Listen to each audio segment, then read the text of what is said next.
जीवन में अगर आप सफल होना चाहते हैं दोस्तों, तो आपके जीवन में प्रायोरिटी तय होना बहुत ही ज़्यादा जरूरी है। जब तक आप अपने लाइफ में प्रायोरिटी को तय नहीं करेंगे तब तक आप सफल नहीं हो पाएंगे। ये कहने का उद्देश्य सिर्फ इससे नहीं है, आपके लाइफ से भी है, इसीलिए प्रायोरिटी चूज करिएगा जरूर। नमस्कार दोस्तों, आप सभी का हमारे चैनल में दोस्तों एक बार फिर से स्वागत है। दोस्तों आज के इस वीडियो में हम बात करने वाले हैं कि यूपी पुलिस में जो कांस्टेबल की वैकेंसी आया है उसके बारे में।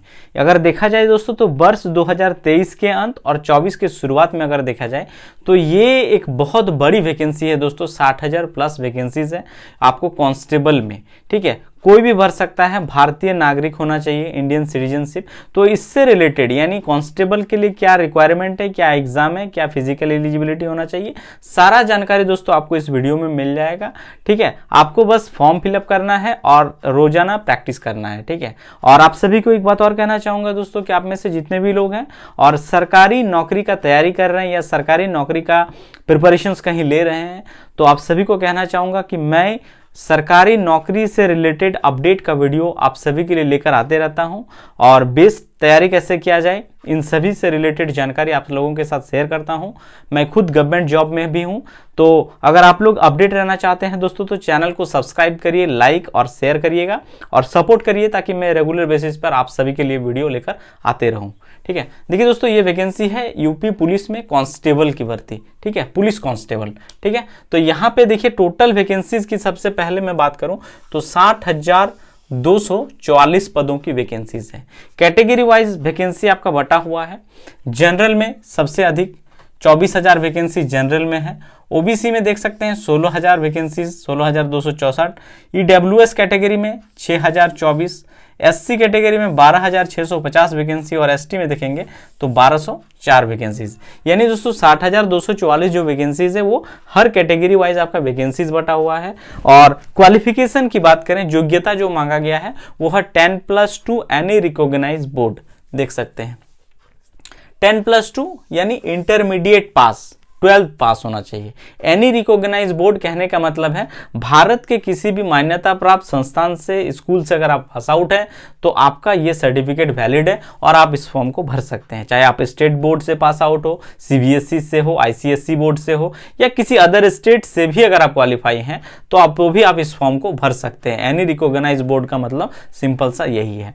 एज लिमिट की बात करें तो एज लिमिट में एक एज कट ऑफ डेट रखा गया है दोस्तों, देख सकते हैं 1/7/2023 ये एज कट ऑफ डेट रखा गया है। यानी इस डेट तक आपका उम्र जो होना चाहिए वो मिनिमम 18 वर्ष। देखिए 18 वर्ष यहाँ पे मेल और फीमेल दोनों के लिए न्यूनतम जो रखा गया वो 18 वर्ष रखा गया है। मैक्सिमम कैटेगरी वाइज वेरी करेगा, जिसमें एज रिलैक्सेशन एज पर रूल्स जो है वो यहाँ पे भी लागू है। बट जनरल वालों के लिए मैं आपको बता दे रहा हूं दोस्तों 18 से 25 वर्ष रखा गया है। यानी न्यूनतम 18 वर्ष और मैक्सिमम जो होना चाहिए वो 25 वर्ष से अधिक नहीं होना चाहिए।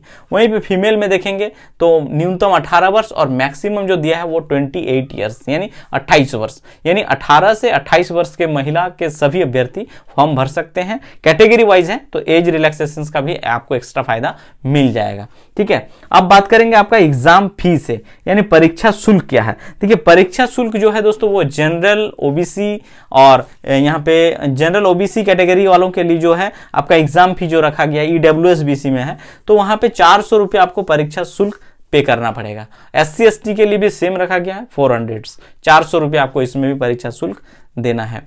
एप्लीकेशन की शुरुआत ऑनलाइन आवेदन, तो ऑनलाइन आवेदन की शुरुआत हो चुका है 27 दिसंबर 2023 से ये शुरू हो चुका है, जो कि चलेगा 16 जनवरी 2024, ठीक है। यानी देखेंगे तो अभी आपके पास समय है, आप इस बीच आवेदन चाहे तो कर सकते हैं, ठीक है। एप्लीकेशन की हो गया। अब हम बात करेंगे इसका एग्जाम डेट भी मैं आपको बता दूं, जो टेंटेटिव डेट दिया हुआ है वो है फरवरी 2024 यानी फरवरी 2024 में आपका परीक्षा ले लिया जाएगा। ये ऐसा यूपी बोर्ड के द्वारा कहा गया है जो इस एग्जाम को कंडक्ट करेगा। अब बात करते हैं इसका फिजिकल एलिजिबिलिटी, यानी चूंकि पुलिस कांस्टेबल की वैकेंसीज है दोस्तों तो आप सभी को पता है कि आपका एक शारीरिक दक्षता जो होता है, जांच होता है। फिजिकल एलिजिबिलिटी आपका मतलब क्वालिफाई होना चाहिए तभी आप इसमें एलिजिबल होंगे, जिसमें से नॉर्मली क्या ऊंचाई, सीना और दौड़, रनिंग को प्रायोरिटी दिया जाता है।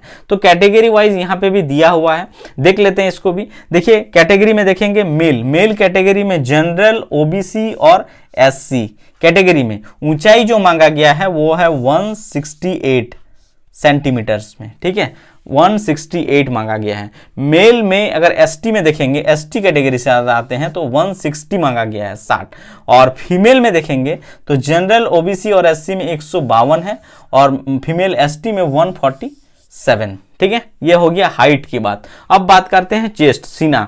तो सीना जो मांगा गया है दोस्तों मेल में देख सकते हैं जनरल ओबीसी और एससी में 79 से 84। देखिए 79 से 84 कहने का मतलब है न्यूनतम 79 होना चाहिए और एक्सपेंशन के साथ 84, ठीक है। 84 से ज्यादा होगा तो भी दिक्कत नहीं है, न्यूनतम तो इतना होना चाहिए और मैक्सिमम इतना होना ही चाहिए, एटलीस्ट जिसको कहते हैं। इससे ज्यादा होगा तो दिक्कत नहीं, बट कम नहीं होना चाहिए, ठीक है। और इसी प्रकार मेल एसटी में देखेंगे तो 77 से 82 के बीच रखा गया है, महिलाओं के लिए लागू नहीं होगा। दौड़ की बात करते हैं अब, रनिंग। तो रनिंग जो पुरुष अभ्यर्थी है दोस्तों, चाहे वो जनरल से आते हो, ओबीसी से आते हो, एससी से आते हो, एसटी से आते हो, पुरुष के लिए जो दौड़ रखा गया है वो देख सकते हैं 4.8 किलोमीटर आपको दौड़ना है, 25 मिनट आपको टाइम मिलेगा, ठीक है। आप चल के जाएं या दौड़ के जाएं, जैसे कंप्लीट करना है 25 मिनट में आपको 4.8 किलोमीटर का जो दौड़ है ये कंप्लीट करना होगा।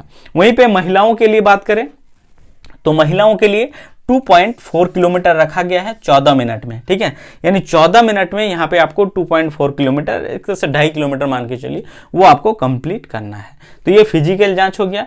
और फाइनली देखिए यहाँ पे जो एप्लीकेशन भरेगा, जो एक्यूरेट करेक्ट पाया जाएगा, उन लोगों को सबसे पहले जो होगा दोस्तों वो रिटन एग्जाम के लिए बुलाया जाएगा, ठीक है। रिटन एग्जाम के बाद ही आपका क्या किया जाएगा, फिजिकल वगैरह का चेक किया जाएगा। तो एग्जाम पैटर्न जान लेते हैं रिटन एग्जाम वालों के लिए। तो रिटन एग्जाम दोस्तों आपका एक पेपर का होगा जिसमें 150 क्वेश्चंस रहेगा।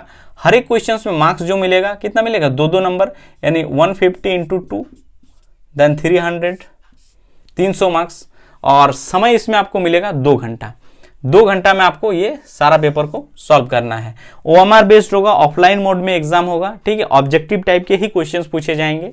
और इसमें अगर देखेंगे तो इन 4 टॉपिक से क्वेश्चंस रहेगा बेसिकली। क्या, देखिए सामान्य ज्ञान से क्वेश्चंस पूछा जाएगा। यूपी है तो यूपी में हिंदी को हमेशा से प्रायोरिटी दिया गया है। हिंदी हमेशा उसका हर एक एग्जाम में एक सेगमेंट के तौर पर रहता है, इसीलिए यहाँ पे भी आपको सामान्य हिंदी का सेगमेंट को रखा गया है। तीसरा, संख्यात्मक एवं मानसिक योग्यता। संख्यात्मक एवं मानसिक योग्यता कहने का मतलब है दोस्तों, सिंपल सी बात है कि मैथ्स पूछा जाएगा आपको। सामान्य गणित के ही प्रश्न इस सेगमेंट में पूछे जाएंगे। और चौथा, रीजनिंग, ठीक है।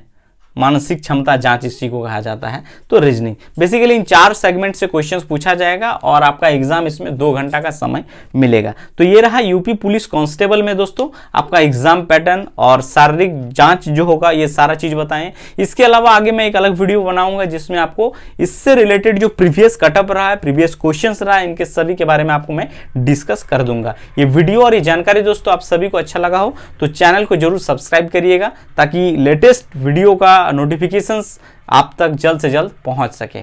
Thank you.